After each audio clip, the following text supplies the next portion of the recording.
Welcome to the No Rain, No Rainbows podcast. This is a show about pushing through obstacles and hard times in order to live a happy and fulfilled life. I'm your host, Ted Phaeton, and it's a pleasure to have you joining us. I hope you enjoyed today's episode. Let's grow. What's going on, everybody? Welcome back to another episode of the No Rain, No Rainbows podcast. Glad to have you here with us today.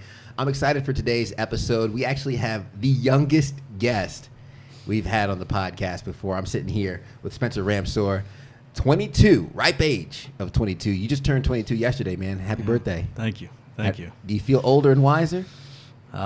Not really. I'd like to, but not really. Listen, man, I'm about 11 years ahead of you, and I'll tell you, I don't feel any older or wiser than when I was 22. Yeah, I hear you. Which might be a good thing, might be a bad thing, but it's a pleasure to have you on the podcast today, man. Thanks for making the drive. Yeah, thanks for having me. I really appreciate it. Absolutely. Now, for some of our listeners who might not have been introduced to you yet, might not know who you are, I'd love for you really quick, introduce yourself, tell them who you are, what it is you do. Yeah, well, obviously, my name's Spencer Ramseur from Hickory, North Carolina, born and raised, 22 years. I'm an insurance agent, so sell life, health, and Medicare for the Assurance Group. I've been doing that for close to 3 years now. Nice. So yeah, I'm just out grinding away as an agent. Absolutely. I mean, you have to go on the grind. I want to jump into that story a little bit on how you kind of landed in the insurance world, because kind of looking at your bio really quick, and you kind of started off college thinking like, there needs to be a way to make money, and the fear of the 9 to 5, which a lot of our listeners could probably resonate with. It's not that they're afraid of the 9 to 5, it's just that they know that there's more to life than it. So I'd love to kind of jump into your mindset and unpack kind of how that transition happened, man. Yeah. So I guess I'll start from the beginning. In high school, played golf for since I was 12. So played golf all through high school. Was a little successful. I mean, nothing like, outrageous. But got a full ride to Catawba College. Went there for a year. And I was just tired of, texting my mom and being like, yo, can you pass me $100? And school just wasn't my thing either. So I was decent at it, but it just wasn't my thing. So I didn't really like it. So I was just out on the golf course one day and met this dude. His name's Brad Mundy, and he's basically my mentor now. And he introduced me to the business, and I thought about it. It took about 6 months for me to finally pull the trigger, and I just went out and got my license on my own. And just gave him a call and was like, hey, I'm ready to do this. He was like, well, let's rock and roll. What was the resistance for the 6 months? Because you see so many things out there, especially like, I don't know, especially on a commission only, 1099. It's very tough, especially going in as a 19-year-old kid, not knowing what you want to do with your life and stepping into something that's just, you have no idea about. It's scary, man. Yeah, because I knew absolutely nothing what he did every day, and I was just like, let's do it. Yeah. So. Was there any guess, because like success leaves clues, right? And there's usually hints to, the opportunities on the other side. Right. So having the fear of, jumping into something fresh and new, not knowing much of the industry, much of the business, you say this person being your mentor. Did he have, you're meeting him on a golf course. Right. I imagine, was there anything about him that made it look desirable, that you're like, hey, I want what he has, or I want to kind of follow in those footsteps? Yeah, so he has a pretty big agency. He's got over 72 agents that work under him. So, and he just manages those people. And he's been doing this for 23 years now.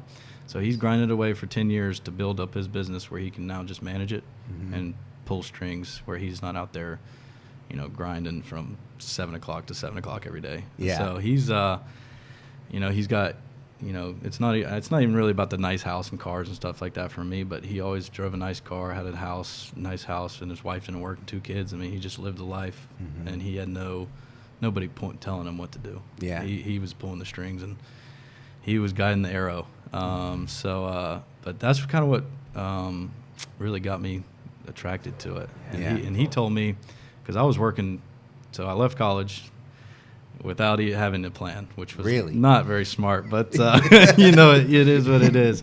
I just did some online classes trying to figure life out.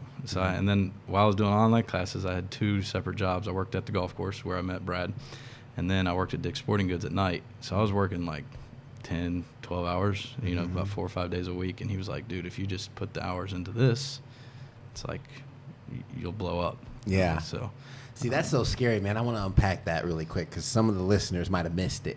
You're working 2 jobs while going through the training.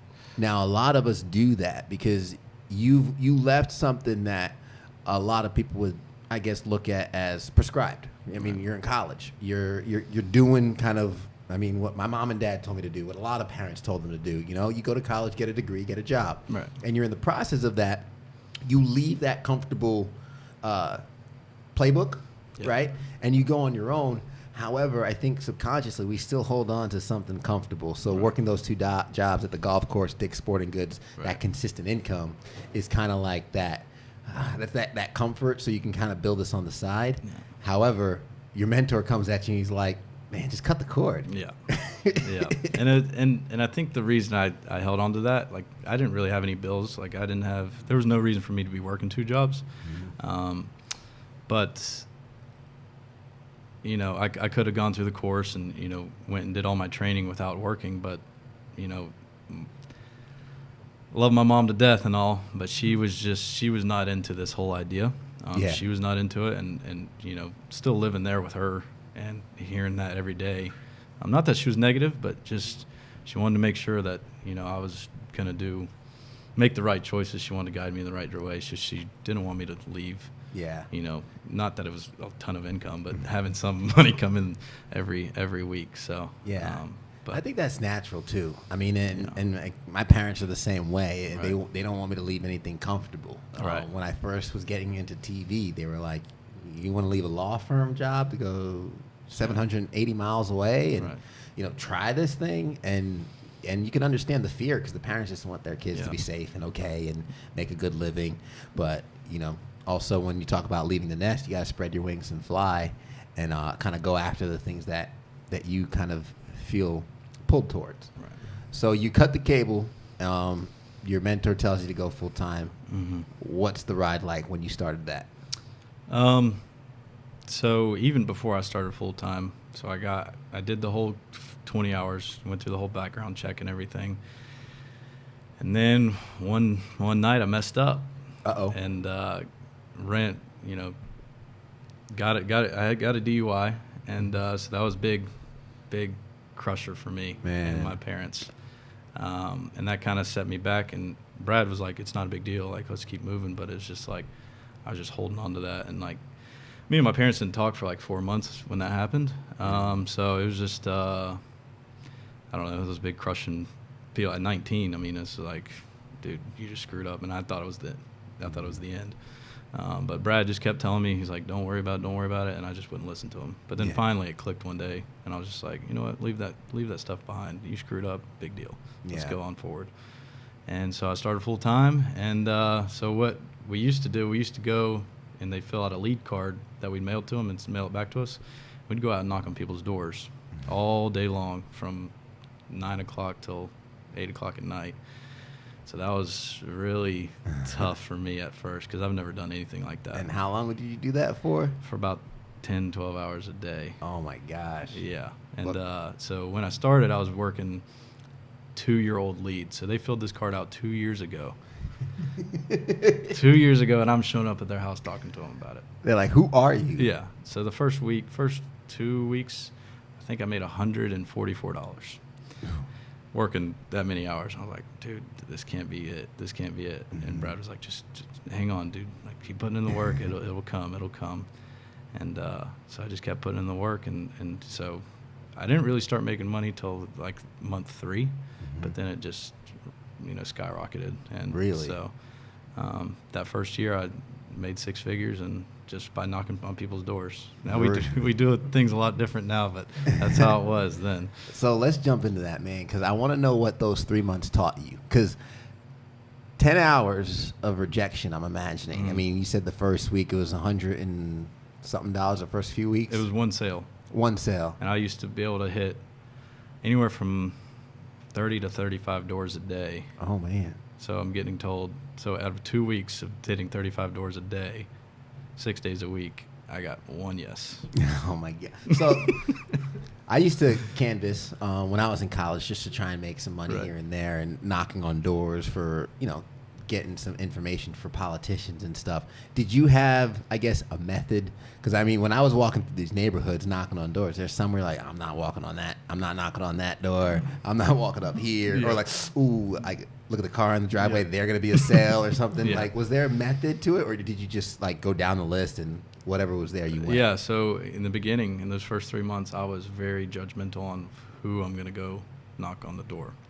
So if there's any type of dog or anything, like obviously I wouldn't go knock on it, or it's like not the nicest of house, I wouldn't go knock on it, or they're sitting outside, I'd just drive right past their house. Like I did not want to do any of that because I was so nervous. Like I'd literally, wave. Yeah, I would literally be standing at their door shaking. Wow. Like it was so nerve-wracking because I'm not a very, I don't talk to people a lot. Like I'm very introverted and everything. So it surprises people when I tell them what I do for a living.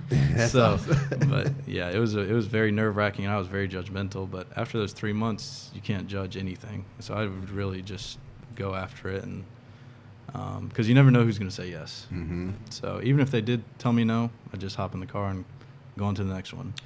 Did the no's become easier to deal with over time? Oh, yeah. I used to get mad at first. Really? Yeah. Yeah. Did you take it personally? Oh, yeah.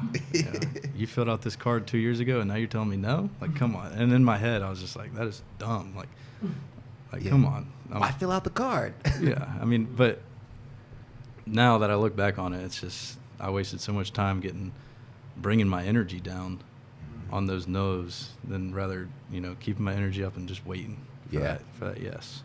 Dude, I love that story because I think it's really a kind of a no rain, no rainbows tale in terms of, first 3 months knocking on the doors. And I want people to pay attention to the momentum that you experience, because for anybody who's pushing something right now and they're not seeing the fruits, typically the biggest prize is on the other side of when you're ready to quit. Right.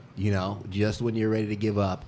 There's a book, which I haven't read, that I need to read, which kind of talks about this concept, called 3 Feet from Gold.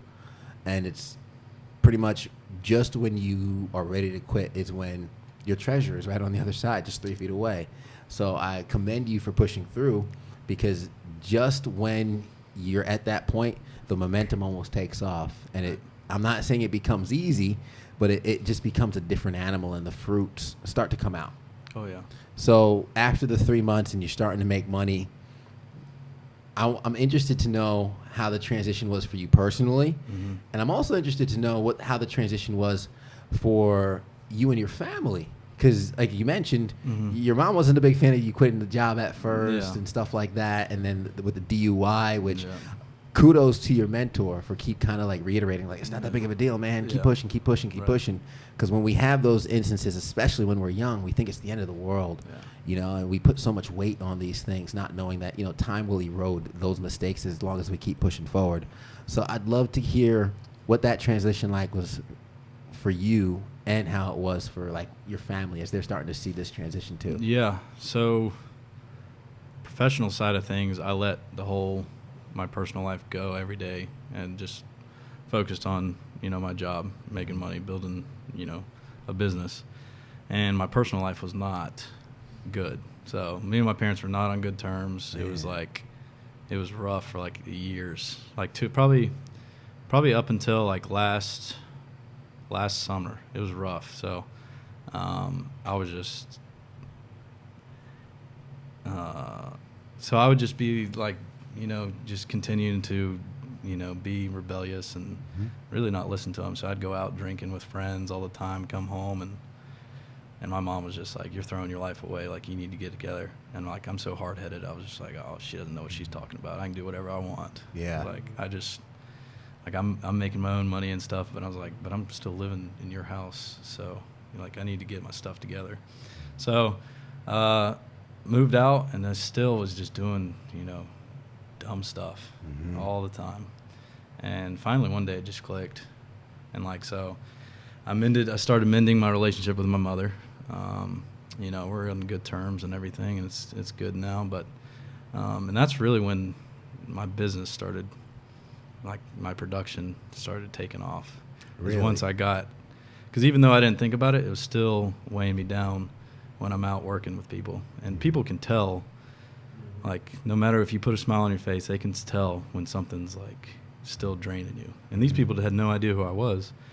And I remember one lady was like, "Are you okay?" Because I would just smile and I'd look down on my paper, and she was like, "You just seem, pissed off or mad at the world or something." And I was like, "No, I'm fine," even though like there was some darker issues going on in the personal life. So my production was, I was doing enough to, be comfortable and make a good living. Mm-hmm. But it just took off to where, once I mended those relationships with my parents and stopped the drinking every night and doing dumb stuff, it really just, took off. And what was it that made that switch for you? Because I know there's two catalysts for change, right? Sometimes it's a wake-up call. Unfortunately for some people, it could be a DUI, or it could be, something happening that scares them straight, right? Other times it might be like a meditative state, or maybe just kind of like a decision where like, hey, maybe I should turn around, because you almost get a glimpse of like, if I keep going this way, this is where I'm headed, and I don't want to go there anymore. Yeah. What was that switch like for you? Was it something that was like a decision made in the blink of an eye? Was it more of a transitional thing? When was it when you were like, okay, this isn't serving me anymore, let me rekindle the relationship with my mom and kind of like go back in this direction? Yeah, so it takes me a while to make a decision. I'm not a very fast decision maker. Obviously, it took me 6 months to even get into this business when he, But I remember my mom, before I moved out, she was like, "I don't want you to run my family if you're going to continue to be like this." And at the time, I was just like, "Oh, that's whatever." Mm-hmm. Then after 3-4 months, I was like, "Dang, I need to change." Like that crushed me. Mm-hmm. And so I just not that I don't go have fun with friends and stuff, but that whole change of not doing it all the time and everything like that is just, and thinking about my decisions before, everybody says it, but think about it before you make them. It was that was I think the turning point whenever my mom said that, but it didn't click in my head till like 4 months later. Yeah, and I commend you though, because there's a lot of growth that I think a lot of us go through. I mean, I can't tell you how many times my mom would look at me and be like, "Ted, you're killing yourself." Yeah. Like me going out with friends, me coming home smelling like alcohol, and this is all happening while I'm living at home with my mom. And then when I moved out, she's calling me, and to this day, if I go home, like I'm a grown man now, but if I'm at my mom and dad's house, if I go out meet some friends, I'll come home. She'll call me at midnight, like, "When are you coming home?" Like I'll come home at like 12:30, 1 o'clock. I walk in, she clicks the light on. "Where you been?" You smell like alcohol. Yeah. But I mean, naturally, they worry about us, right? And when we start, doing certain things that they don't approve of, it does hurt them. But I do want to make sure that you have grace, because that is part of the growth process. Yeah, I'm hard-headed also, so I couldn't listen to my mom when she was telling me, you shouldn't go out drinking with your friends on a Tuesday night. Yeah, I'm like, well, my friends are all doing it. Yeah, so. But ending up seeing something greater, or seeing something that is more important to you on a Tuesday night than those drinks, or then hanging out with the friends, where sounds to me like you were looking at, hey, the relationship with my mom is more important than the relationship with my friends at this point, and making that transition. Yeah. Let's talk about the enjoyment, or you mentioned the business starting to really kind of ramp up after that. Are you kind of rolling on all cylinders now? Are you heading in the right direction? You feeling good? Yeah. What's, I guess, the magic sauce that was cooking right then? Yeah. So we, as I mentioned in the beginning, we're with the Assurance Group, and Brad actually owned his own agency before we partnered. We partnered with him July 1st. Nice. So he had his own agency, and he was just like, "We need some help." It's never a bad thing to ask for help, to build your business and everything. So first month, I think I was 4th in the company in production, and then last month I was number 1. So it just took my production to the next level and everything like that. But really, it's just been putting in the hours, putting in the time, because there would be days actually, where I'd go out I'd have my first appointment at 7:30, 8 o'clock, and I wouldn't get home till 9 o'clock, and I'd come home empty-handed.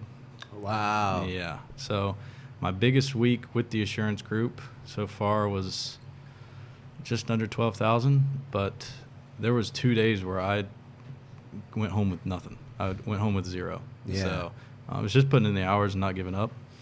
And one of the agents that works for me, her name's Stephanie, she called me and she was like, "This isn't working. I can't do this anymore. I got bills to pay and stuff." I was like, "You're only 1 week in. You're already giving up. Like, come on." Yeah. And then, the next week she wrote like $3,000. And I was just like, that little conversation of having her keep going and everything. It was so I really, just over time putting in the hours, man. Mm-hmm. So don't give up. I want the listeners and the watchers on YouTube to kind of make sure they listen to that. I wrote down put in the hours because, we live in a society where people open up the microwave before it hits zero. Yeah. Right? We post something and we get almost instant gratification. And those likes come in or the video views come in. And we live in this world where things are instant. So when we hop into a business, and let me be clear, if you're hopping into whether it's insurance sales, whether it's a YouTube channel, a podcast, and you're thinking you're going to close 6 figures, doing it off the bat, what makes you think you're going to make as much as a doctor when they go to Right. they go to school for years? When success leaves clues, the main clue and the main breadcrumbs you see is the hard work and the time that people put into it. So you put that time in and you're working and you're starting to see the fruits of the labor. Have you seen a lot of kind of agents come and go because of their inability to kind of just be patient or put in that time? Yeah. So there's they say that 92% of insurance agents quit after year 3. Wow. So there's only 8% that actually, continue to do it. And there's more. They say there's more millionaires in the insurance industry than any other type of business industry. I gotta update my resume. But yeah, so just to think it's crazy that only 8% last longer than 3 years. Yeah. Because they have the perseverance to push through the hard times. Because it's a grind some days. So. Oh, I'm sure, man.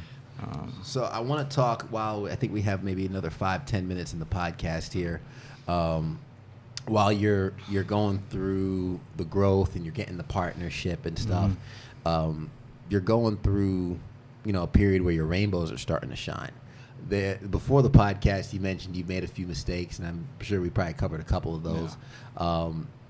What's one of the biggest storms that you might not have mentioned yet that you were thankful to get through? One of the biggest, I guess, obstacles on the journey that kind of sticks out as a story some listeners might get a kick out of. Yeah. So, well, I wasn't gonna tell this, but I'll go ahead and say it. So back in September, I had this lady file a complaint on me because she didn't get her refund quick enough because she took out a policy with me, and it takes like 30 days to get your money back, which is, you have a 30-day free look, so which is fine. I'm fine with her canceling. She filed a complaint with the Department of Insurance, and they, did the whole thing of, anyways, they went through the whole process and tried to prosecute me or whatever. So we went to court and everything, and obviously I was found innocent. But that was a tough pill to swallow. When you're just trying to do your job and, somebody's just trying to mess up your world. Yeah. But I remember I told my mom, she was like, "How are you just so calm about it and everything?" I was like, "They're just trying to bring me down, but I'm going to keep pushing." Yeah. And so that was a tough one, but, I just kept grinding because I knew, that I'm steady with my goals and who I am. So, I'm never out there trying to mess anybody up. I'm just trying to help people. So. Yeah. I appreciate you sharing that because one of my very first mentors, and I don't know if he said this because he was the head of the law firm that I was working at, but he's like, I I guess we were kind of off the cuff talking about, growth and success and everything, and he laughed because he would always tell me, "Oh, this is a high class problem," or "That's a high class problem." Right. Like it's a good problem to have, right? Yeah. And I was talking about, I was running a website at the time. Mm-hmm. Just started running my first website, and how I had to put the policy stuff on the bottom because I didn't want to get sued. And he laughed, and he says, "If you ain't getting sued, you're not doing a good job." So, per my first mentor, you're doing good. He's like, "That's a good problem to have, but let's not do that too much." No. So looking ahead now, getting through your storms, man, what are some of the rainbows you're chasing, some of the things you're working on now to prep for the future and push yourself to that next level as you grow your business? Yeah. So I'm looking to help, any insurance agent take their, career to the next level. Mm-hmm. I think what we have at TAG, at the Assurance Group, really gives you all the tools to, do it. Because there's a lot of different companies out there that can really kind of just, throw you out in the field. And then, that's one of the main reasons that people fail in the first 3 years, because they don't have the proper guidance and everything like that. So, my main goal is just to, help insurance agents succeed. Mm-hmm. So that's why when recruiting and everything like that, I spend a lot of time training them and everything like that, and making sure, because Stephanie's one of the ones I'd spend the most time on, and I text her every morning. Let's crush it, because that's just, sometimes a little text in the morning just helps somebody just, keep it going. But yeah, that's my goal. Me and Brad are looking to grow an agency, get big, and help people build a solid career. Because I think any type of sales, I think the insurance world is definitely one of the best ones. As long as you put the work in, then you will definitely see the fruits of your labor. So it's nothing like any other sales job. But so I love that. What's one of the key tips you'd give somebody in terms of sales? Because I've followed some people, and I'll say this much: anybody that's listening who's like, "I'm not a salesman or a saleswoman," like, you sell every day. Yeah. Like that's that's what you do every day. So it can only help you get better. And that's a skill I need to work on, and I try and kind of take some tips here and there. So I'd love to get just one tip, one little tangible tip you'd give somebody just to better their sales process a little bit. Yeah. Just help them. I mean, even if they tell you no, they didn't show up on that car lot, or they didn't, fill out a form online about insurance for you to show up and them say no and you walk away. So just helping people. Once you start helping people instead of trying to make that dollar, then the money starts flowing in. But once you start putting that, how much I'm going to make, how much what am I going to do, then, it's rough. So just take you out of the picture and just help some folks, and then, you'll definitely be rewarded. I love it. Yeah. Focus on service. Spencer, how can some of the listeners, maybe we have some ambitious watchers right now on YouTube that are looking to maybe hop into the insurance industry, how can they reach out to you, contact you, and learn more? So they can either give me a call or text at 828-217-9478, or they can shoot me an email at stramseur@assuregroup.com. Love it. And we'd love to have a conversation with you. So nice. And I'll be sure to have the number and the email address in the show notes. So anyone that's probably listening to the podcast on their Apple iTunes app or the podcast app, they can open it up right there and probably tap the number right now and send you a message. I appreciate you being on the show, man. And I think there was so much value in your story, because when we talk about no rain, no rainbows, it's not always about the bad times to get to the good times. It's also about the work that's required to get the fruits of our labor, right? So knocking on all those doors, spending that time growing and getting over that hump to build the momentum of a business, I think, I commend you on that, because I think a lot of people are afraid of that initial work that it takes. Right. So I appreciate you, man. I'm excited to see some of the rainbows that are coming for you in the future. Appreciate you having me on, man. Absolutely, anytime. And to the listeners, I think there's a lot of value to unpack in this episode. You might have to play it another 1 or 2 times, but just some of the tidbits. I love it when you said there was no reason for me to be working 2 jobs. A lot of times we hold on so tight to the security in our lives falsely, because when we actually have the utilities and the ability to fly, we just paint a picture in our head that resists us from doing so. Also, you can't judge anything. I did it when I was first knocking on doors. I never got past that because I didn't knock on enough doors. Right. But eventually, you can't judge a book by its cover. Every person is a potential sale. I think it was, what's his name? Grant Cardone, who says, "Where's my money? Who has my money?" Yeah. He's like, "I talk to strangers because strangers have my money." Yeah. And also putting in the hours.